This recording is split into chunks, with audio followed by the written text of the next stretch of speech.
నమస్తే welcome to TV 15 news ముందుగా headlines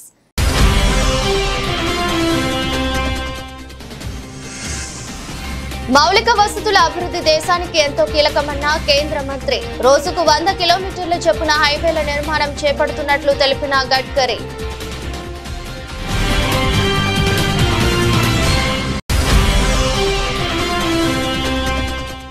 అలా చేస్తే పాఠశాలల రిజిస్ట్రేషన్లు రద్దు చేస్తాం ఢిల్లీ ముఖ్యమంత్రి రేఖా గుప్తా హెచ్చరిక ఏకపక్షంగా ఫీజులు పెంచడం వేధించడాన్ని సహించేది లేదన్న సీఎం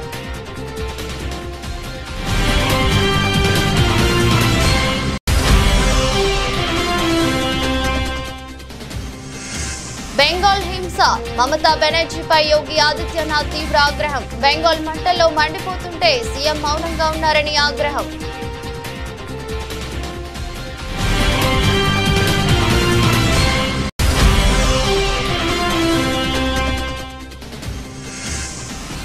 కాళేశ్వరంలో మే 15 నుంచి 26 వరకు సరస్వతి పురస్కారాలు వెబ్సైట్ ను ఆవిష్కరించిన మంత్రులు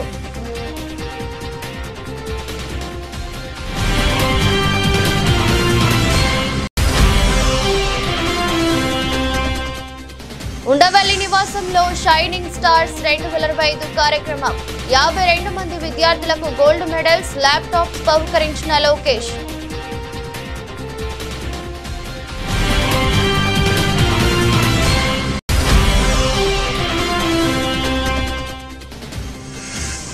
నాలుగు దశాబ్దాలుగా కాంగ్రెస్ పార్టీ కోసం పనిచేశానన్న ఎమ్మెల్సీ జీవన్ రెడ్డి ఇప్పుడు పార్టీలో తన స్థానం తన సీనియారిటీ ఏంటని ఆవేదన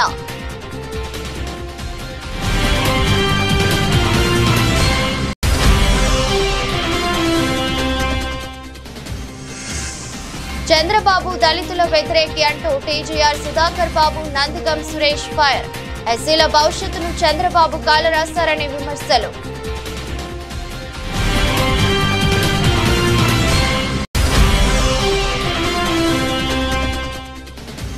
తిరుమల శ్రీవారి ఆలయం వద్ద డ్రోన్ కలకలం డ్రోన్ కెమెరా ఎగరేసిన రాజస్థాన్ యూట్యూబర్ ను అదుపులోకి తీసుకున్న టీటీడీ విజిలెన్స్ అధికారులు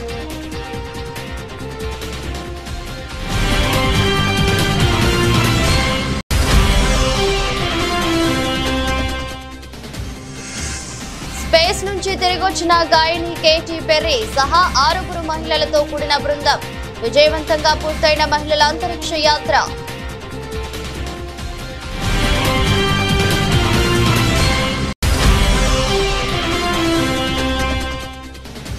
నేషనల్ హెరాల్డ్ కేసు తొలిసారిగా సోనియా రాహుల్ గాంధీపై ED charge sheet Congress party overseas unit chief Shyam Pitroda పేరును కూడా చేర్చిన ఈడీ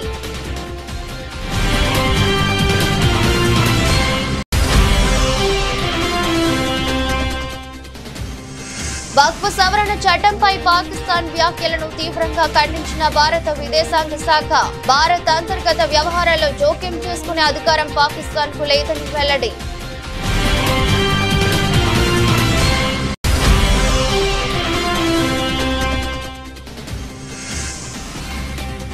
ఇది బౌలర్ల మ్యాచ్ చహల్ మ్యాజిక్ ఇన్సెన్ కీలక స్పెల్ పంజాబ్ సంచలన విజయం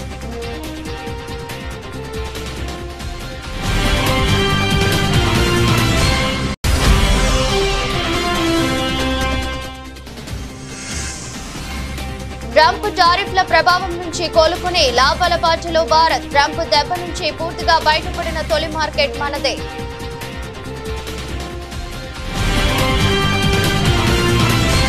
దేశానికి మౌలిక వస్తువుల అభివృద్ధి ఎంతో కీలకమైనదని కేంద్ర రోడ్డు రవాణా రహదారుల శాఖ మంత్రి నితిన్ గడ్కరీ పేర్కొన్నారు.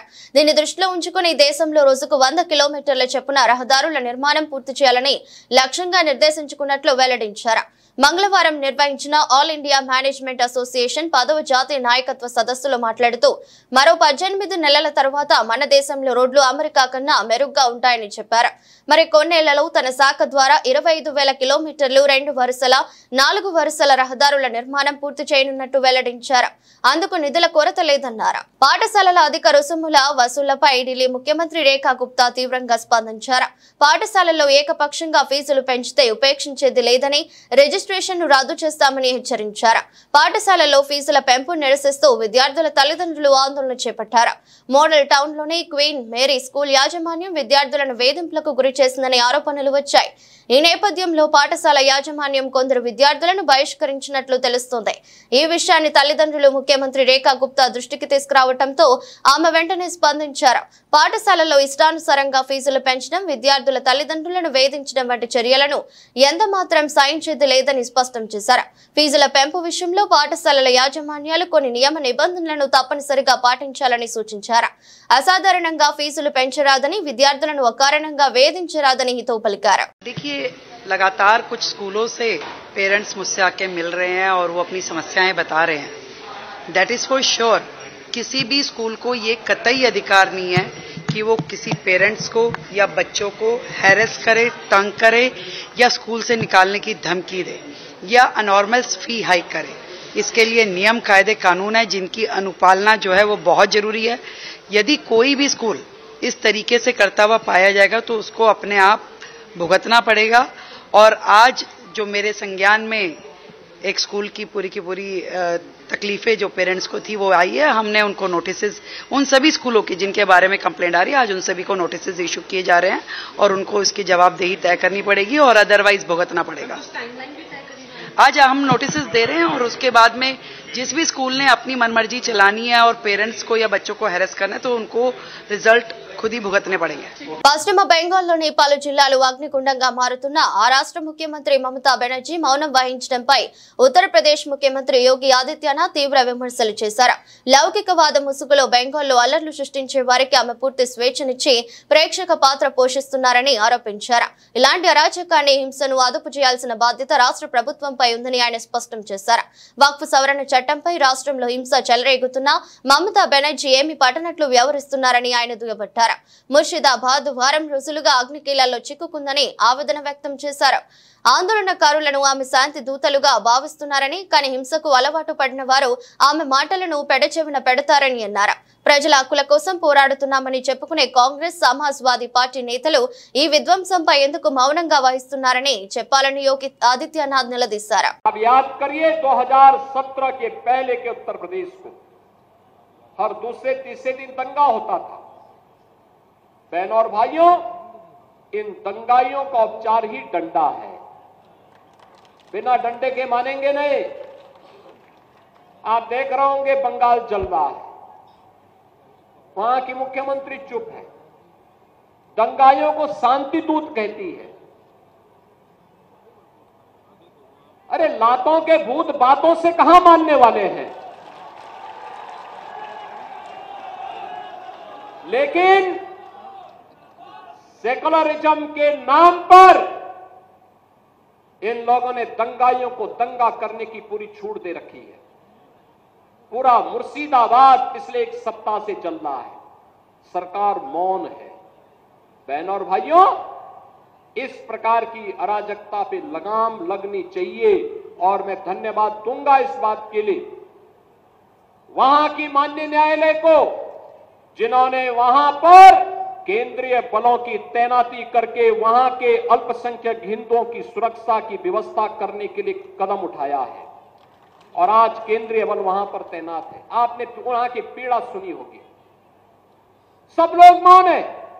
कांग्रेस मौन है मुर्शिदाबाद के दंगों पर, कांग्रेस मौन है, समाजवादी पार्टी मौन है, टीएमसी मौन है.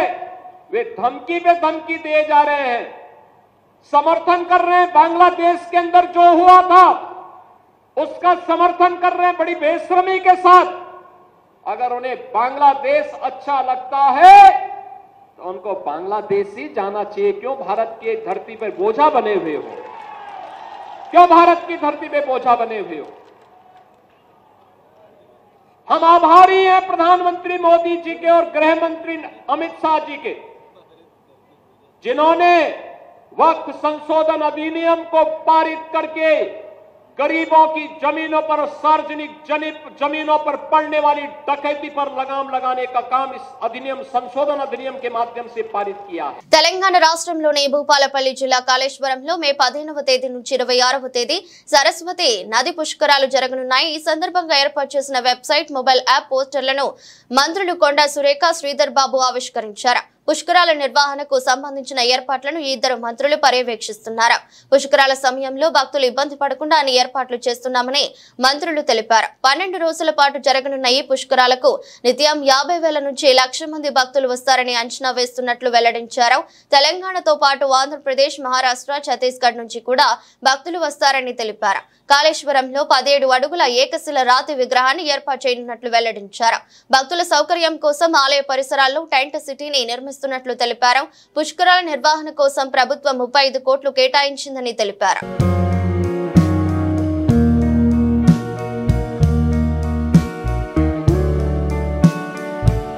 ప్రభుత్వ జూనియర్ కళాశాలల్లో చదివి ఇంటర్మీడియట్ లో రాష్ట్ర స్థాయిలో అత్యుత్తమ మార్కులు సాధించిన విద్యార్థులను విద్యా ఐటీ శాఖ మంత్రి నారా లోకేష్ ఘనంగా సత్కరించారు. ప్రభుత్వ కళాశాలల్లో చదివితే మంచి మార్కులు రావని అపోహను తొలగించి ప్రభుత్వ విద్యా గౌరవాన్ని నిలిపారని ఆయన విద్యార్థులను ప్రశంసించారు. ఉండవల్లిలోని తన నివాసంలో షైనింగ్ స్టార్స్ 2025 పేరిట ఏర్పాటు చేసిన ప్రత్యేక కార్యక్రమంలో 52 మంది ప్రతిభావంతులైన విద్యార్థులను మంత్రి అభినందించారు. ఈ సందర్భంగా వారికి బంగారు పతకాలు అందించి ల్యాప్టాప్లను బహుకరించారు. కార్యక్రమంలో మంత్రి లోకేష్ మాట్లాడుతూ విద్యార్థుల విజయానందాన్ని పంచుకునేందుకు ఈ కార్యక్రమం ఏర్పాటు చేశామని తెలిపారు. మీరంతా విజేతలు, మీకున్న హ్యాట్స్ ఆఫ్. ప్రభుత్వ కాలేజీల్లో చదివిన వారికి మంచి మార్కులు రావని ముద్రను చెరిపేశారు. మీ అందరితో ఇలా కూర్చోవటం నా అదృష్టం. మిమ్మల్ని చూసి చాలా గర్వపడుతున్నా అంటూ ఆయన తన సంతోషాన్ని వ్యక్తం చేశారు. పేదరికం కారణంగా ఏ విద్యార్థి చదువుకు దూరం కాకూడదని ప్రభుత్వ లక్ష్యమని స్పష్టం చేశారు. ముఖ్యమంత్రి చంద్రబాబు ఆదేశాల మేరకు ప్రైవేటుకు ధీటుగా ప్రభుత్వ విద్యా సంస్థలను తీర్చిదిద్దుతామని హామీ ఇచ్చారు. You made us proud. నన్ను ఒక మాట చెప్పాలంటే ప్రభుత్వ విద్య పరువుని మీరందరూ కాపాడారు. ఈరోజు అందరూ డిస్కస్ చేస్తున్నారు. కేబినెట్ అయిన తర్వాత కూడా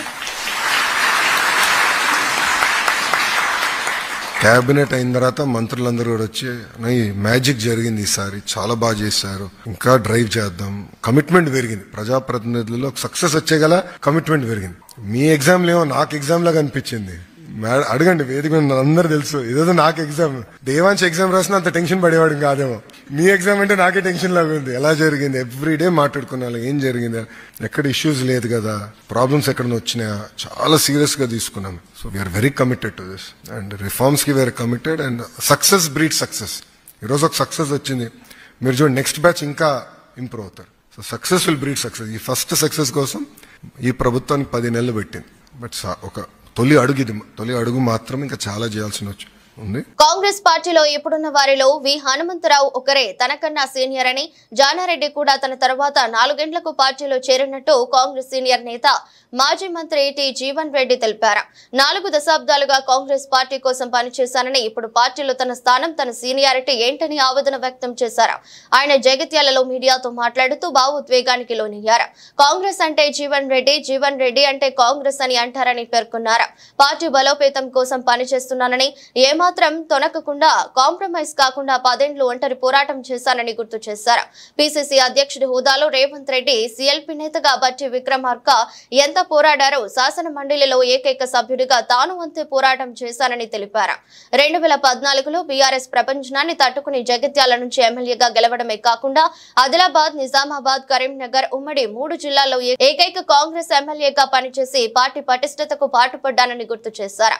2019లో ఎన్నికై ఇటీవల మార్చి వరకు 6 ఏళ్లు శాసన మండలిలో ఏకైక కాంగ్రెస్ పార్టీ సభ్యుడిగా బీఆర్ఎస్ పై పోరాటం చేసినట్టు చెప్పారు. పార్టీ మారుతారనే ప్రచారం జరుగుతుందని విలేకరులు అడిగిన ప్రశ్నకు 40 ఏళ్లుగా పార్టీ కోసం పనిచేస్తున్నా ఎందుకు మారుతానని ఎదురు ప్రశ్న వేశారు. 4 దశాబ్దాలకి ఏదైతుందో నేనే కాంగ్రెస్ నేను అనే విధంగా పట్టభద్రులకు అవకాశం కల్పిస్తే దశాబ్ద కాలం అని చెప్పంటున్నాను. నేను శాసన మండలిలో ఏకైక ప్రతిపక్ష సభ్యుడిగా టిఆర్ఎస్ యొక్క నియంతృత్వ అప్రజాస్వామిక విధానాలను ఎదిరించి పోరాడి నేను ఎప్పుడు స్పష్టతతోనే ఉన్నా. ఇప్పుడు ఛానల్స్ ఇప్పుడు రకరకాల నేను అసంతృప్తితో ఉన్నా అని చెప్పాను. నాకు అసంతృప్తి లేదని చెప్పాను. సీనియారిటీ దగ్గర గౌరవాన్ని పొందలేని పరిస్థితులలో డెఫినెట్లీ నాకు అసంతృప్తి ఉంటుంది. అంత మాత్రాన్ని ఏదైతుందో దాన్ని మీరు వేరేలా ఆలోచన చేస్తే ఎట్లా?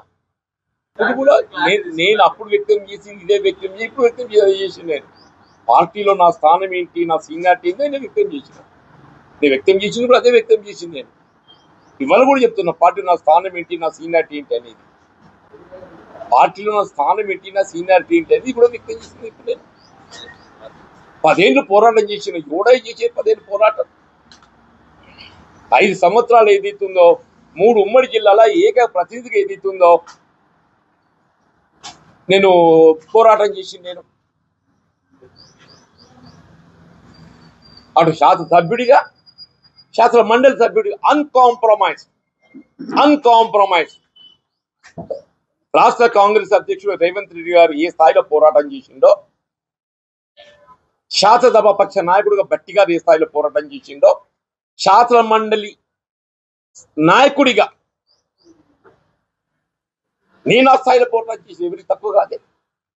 నేను ఆ స్థాయిలో పోరాటం చేసింది. నేను సీఎం చంద్రబాబు దళితుల వ్యతిరేకి అని, ఆయన దళిత సమాజాన్ని అణగదొక్కారని, ఇప్పుడు ఓట్ల కోసమే ఆయన అంబేద్కర్ పేరు వాడుతున్నారని వైఎస్ఆర్సీపీ ఎస్ఎస్ఎల్ రాష్ట్ర అధ్యక్షుడు మాజీ ఎమ్మెల్యే టీజీఆర్ సుధాకర్ బాబు, పార్టీ పీఎస్సీ మెంబర్ మాజీ ఎంపీ నందిగం సురేష్ ధ్వజమెత్తారు. ఓట్ల కోసమే చంద్రబాబు అంబేద్కర్ పేరు వాడుతున్నారన్న వారు ఆయన పాలనలో దళితులకు రోజు కష్టాలే అని పార్టీ కేంద్ర కార్యాలయంలో మీడియాతో మాట్లాడిన వారు స్పష్టం చేశారు. మీరెలా అంబేద్కర్ మహాశయుడి గురించి మాట్లాడే హక్కు, మాట్లాడే స్థైర్యం చంద్రబాబు నాయుడికి లేదు. చంద్రబాబు నాయుడు దళిత వ్యతిరేకి. ఆయన భావాజలంలోనే దళిత వ్యతిరేక భావాజలం ఉంది అనేది జగమెరిగిన సత్యం. చరిత్ర పుటల్లో ఎప్పుడైనా చూడొచ్చు మనం.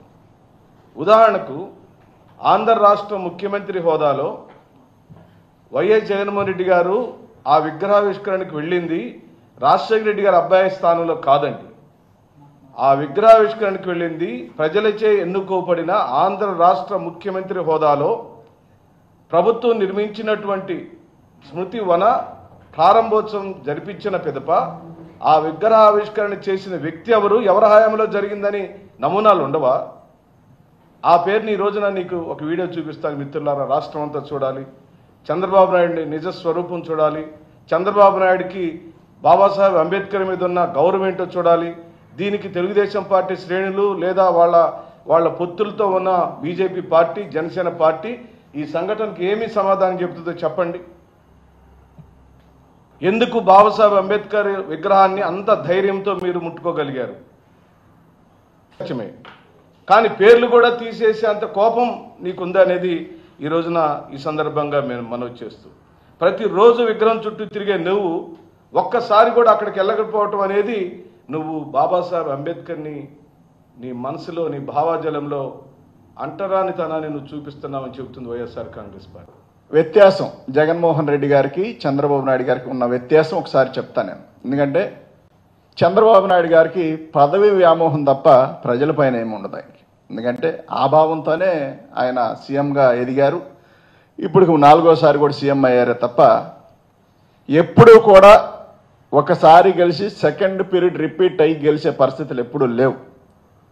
నోటికొచ్చిన హామీలు ఇవ్వడం, గెలవడం, గెలిచిన తర్వాత ప్రజలను గాలికి వదిలేసి 5 ఏళ్ళు తన కార్యకర్తలు, తన దాయాదులు సంపాదించుకొని ఆ సంపద అంతా కూడా మళ్ళీ సెట్ చేసుకొని ఆ సంపదనంతా కూడా మళ్ళీ ఎలక్షన్లో వాడటానికే తప్ప ప్రజలకు మేలు చేయడానికి కాదు.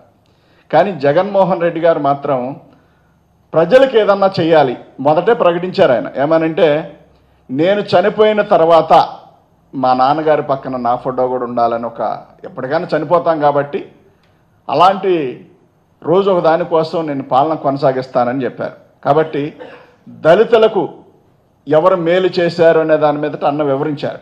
మళ్ళీ నేను కూడా చెప్తా ఉన్నా, మీరు చేసిన అవమానాలు, మీరు చేసిన మోసాలు ఈ 10 నెలల నుంచి ప్రజలందరూ కూడా గమనించారు. ఇచ్చిన హామీలు నెరవేర్చలేక మీరు ఏదో ఒక పుస్తకం రాసుకొని దాని మీద రౌడీజ పరంగా కొంతమంది మీకు అనుకూలంగా ఉన్న పోలీసులను పెట్టుకొని కేసులు పెట్టించి, కొట్టించి, చంపించి, నరికించి ఇష్టానుసారంగా రౌడీ రాజ్యంలాగా మీరు పాలన కొనసాగి కలియుగ వైకుంఠం తిరుమల శ్రీవారి ఆలయ పరిసర ప్రాంతాల్లో డ్రోన్ ఎరగడం కలకలం రేపింది. అత్యంత పవిత్రమైన భద్రతా పరంగా కీలకమైన ఈ ప్రాంతంలో మంగళవారం ఓ డ్రోన్ కెమెరాను గుర్తించారు. ఈ ఘటనకు సంబంధించి రాజస్థాన్ కు చెందిన ఓ యూట్యూబర్ ను తిరుమల తిరుపతి దేవస్థానం విజిలెన్స్ అధికారులు అదుపులోకి తీసుకున్నారు. రాజస్థాన్ కు చెందిన సదరు యూట్యూబర్ నాడు దాదాపు 10 నిమిషాల పాటు శ్రీవారి ఆలయ పరిసర ప్రాంతాల్లో డ్రోన్ కెమెరాను వినియోగించినట్లు తెలిసింది. ప్రస్తుతం యూట్యూబర్ ను విచారిస్తున్నామని, డ్రోన్ కెమెరా వేమరి కార్డును స్వాధీనం చేసుకుని అందులోని దృశ్యాలను క్షుణ్ణంగా పరిశీలిస్తున్నామని అధికారులు వెల్లడించారు.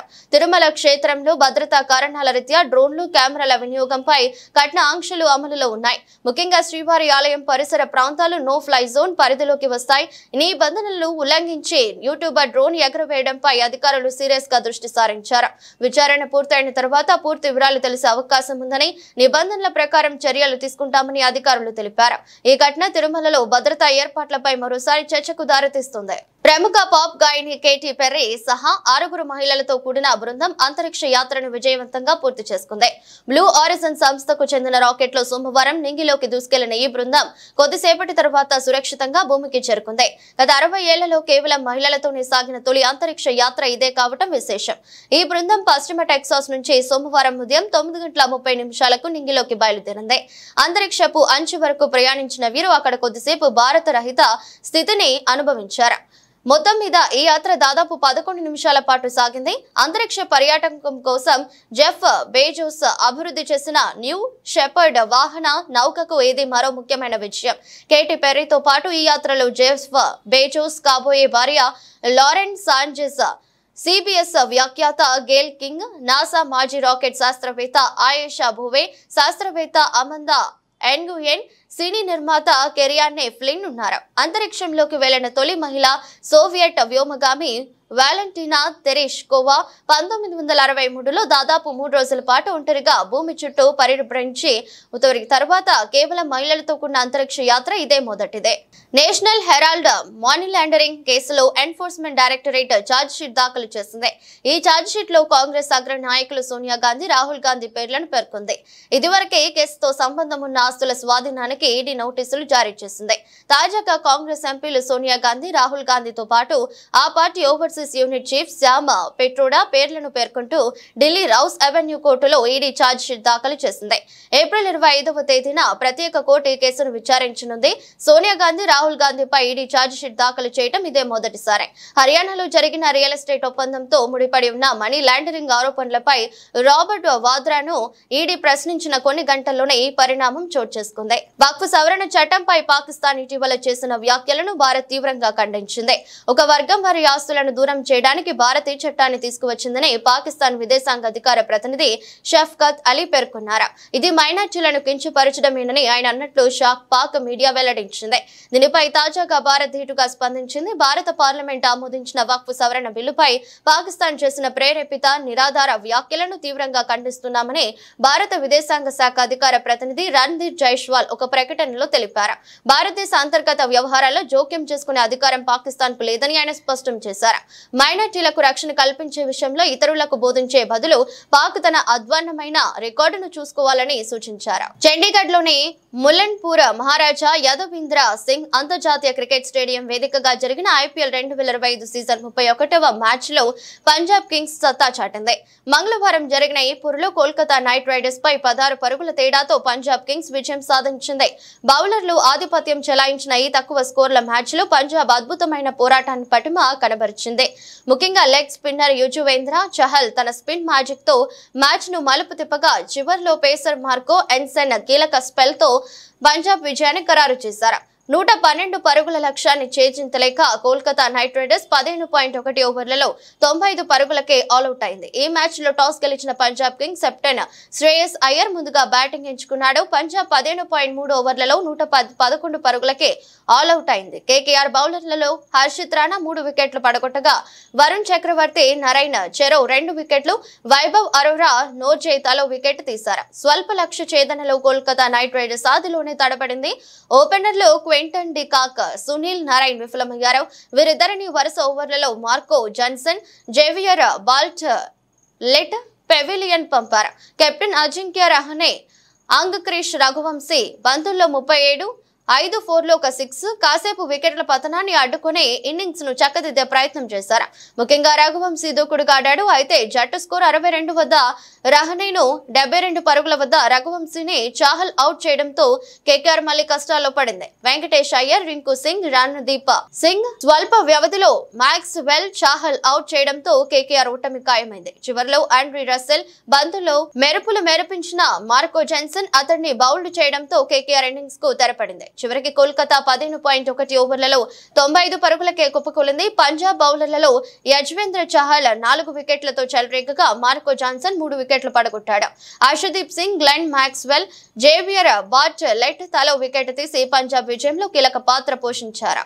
అమెరికా అధ్యక్షుడు డొనాల్డ్ ట్రంప్ ప్రకటించిన ప్రతీకార సుంకాల ప్రభావంతో ఏర్పడిన నష్టాల నుంచి పూర్తిగా బయటపడిన తొలి ప్రపంచ మార్కెట్ గా భారత స్టాక్ మార్కెట్ నిలిచింది. అంబేద్కర్ జయంతి సందర్భంగా సోమవారం సెలవు తర్వాత మంగళవారం తిరిగి ప్రారంభమైన ట్రేడింగ్ లో భారత స్టాక్ మార్కెట్లు గణనీయమైన లాభాలను ఆర్జించాయి. నేషనల్ స్టాక్ ఎక్స్చేంజ్ నిఫ్టీ 50 సూచీ మంగళవారం ట్రేడింగ్ లో ఏకంగా 2.4% మేర పెరిగింది. ఈ వృద్ధితో ఏప్రిల్ 2న ట్రంప్ టారిఫ్లపై కార్యనిర్వాహక ఉత్తర్వుపై సంతకం చేసిన నాటి స్థాయికి సూచీ తిరిగి చేరుకోవటం విశేషం. బ్లూమ్బెర్గ్ నివేదిక ప్రకారం ట్రంప్ చర్యలతో ప్రపంచ వ్యాప్తంగా నెలకొన్న అనిశ్చితి నేపథ్యంలో అంతర్జాతీయ పెట్టుబడిదారులు భారత మార్కెట్లను సాపేక్షంగా సురక్షితమైనవిగా పరిగణిస్తున్నారో తెలుస్తోంది. ప్రస్తుతానికి అమెరికా ప్రకటించిన ఈ ప్రతీకార సుంకాలు చైనా మినహా ఇతర దేశాలపై హోల్డ్లో ఉన్నాయి. అయితే ప్రపంచంలోని 2 అతిపెద్ద ఆర్థిక వ్యవస్థలు తయారీదారులుగా ఉన్న అమెరికా, చైనా మధ్య వాణిజ్య ఘర్షణకు ప్రపంచ మార్కెట్లను కుదుపులకు గురిచేసే శక్తి ఉంది. ఈ నేపథ్యంలో 140 కోట్లకు పైగా జనాభా, బలమైన దేశీయ పెట్టుబడిదారుల కారణంగా సంభావ్య ప్రపంచ మాంద్యాన్ని తట్టుకునే సామర్థ్యం భారత మార్కెట్లకు మెరుగ్గా ఉందని తాజాగా ఓ నివేదిక పేర్కొంది. గత 2 త్రైమాసికాల్లో ఈక్విటీ బెంచ్ మార్క్ దాదాపు 10% క్షీణించిన తర్వాత భారత స్టాక్ మార్కెట్ ఈ పునర్జీవానికి సాధించింది. ట్రంప్ టారిఫ్ ప్రకటన తర్వాత అమ్మకాలు తీవ్రమయ్యాయి. అయితే వృద్ధి అంచనాలలో స్వల్ప తగ్గుదల, అధిక వాల్యుయేషన్లు వంటి ఇతర కారణాలు కూడా గతంలో మార్కెట్ పతనానికి దోహదపడ్డాయి. వార్తలు ముగించే ముందు మరోసారి హెడ్లైన్స్.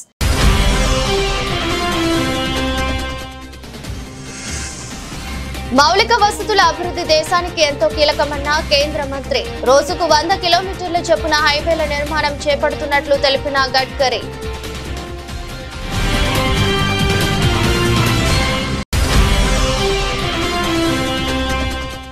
అలా చేస్తే పాఠశాలల రిజిస్ట్రేషన్లు రద్దు చేస్తాం. ఢిల్లీ ముఖ్యమంత్రి రేఖా గుప్తా హెచ్చరిక. ఏకపక్షంగా ఫీజులు పెంచడం, వేధించడాన్ని సహించేది లేదన్న సీఎం.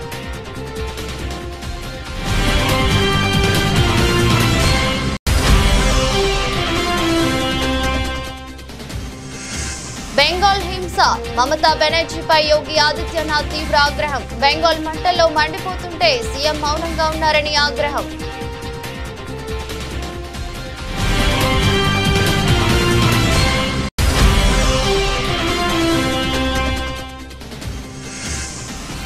కాళేశ్వరంలో మే 15 నుంచి 26 వరకు సరస్వతి పురస్కారాలు. వెబ్సైట్ ను ఆవిష్కరించిన మంత్రులు.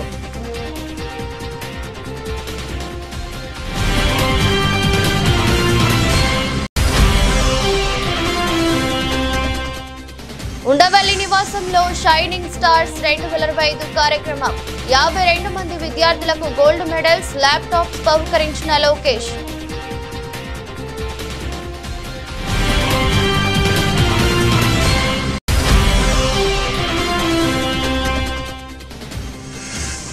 నాలుగు దశాబ్దాలుగా కాంగ్రెస్ పార్టీ కోసం పనిచేశానన్న ఎమ్మెల్సీ జీవన్ రెడ్డి. ఇప్పుడు పార్టీలో తన స్థానం, తన సీనియారిటీ ఏంటని ఆవేదన.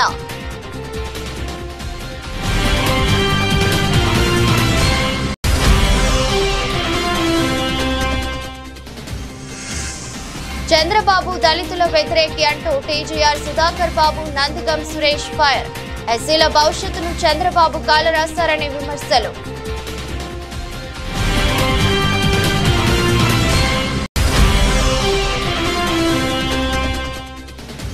తిరుమల శ్రీవారి ఆలయం వద్ద డ్రోన్ కలకలం. డ్రోన్ కెమెరా ఎగరేసిన రాజస్థాన్ యూట్యూబర్ ను అదుపులోకి తీసుకున్న టీటీడీ విజిలెన్స్ అధికారులు.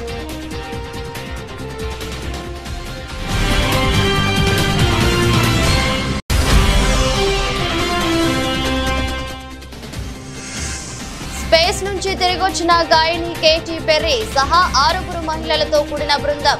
విజయవంతంగా పూర్తయిన మహిళల అంతరిక్ష యాత్ర.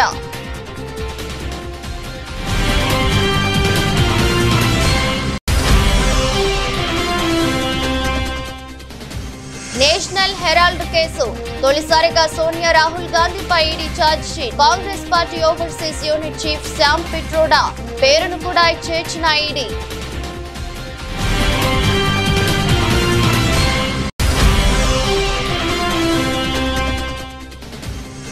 వక్ఫ్ సవరణ చట్టంపై పాకిస్తాన్ వ్యాఖ్యలను తీవ్రంగా ఖండించిన భారత విదేశాంగ శాఖ. భారత్ అంతర్గత వ్యవహారాల్లో జోక్యం చేసుకునే అధికారం పాకిస్తాన్ కు లేదని వెల్లడి.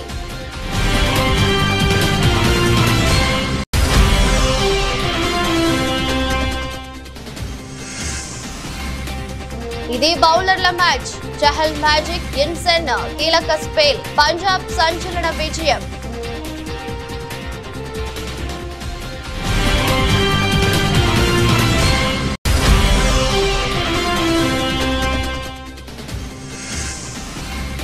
ట్రంప్ టారిఫ్ల ప్రభావం నుంచి కోలుకుని లాభాల బాటలో భారత్. ట్రంప్ దెబ్బ నుంచి పూర్తిగా బయటపడిన తొలి మార్కెట్ మనదే.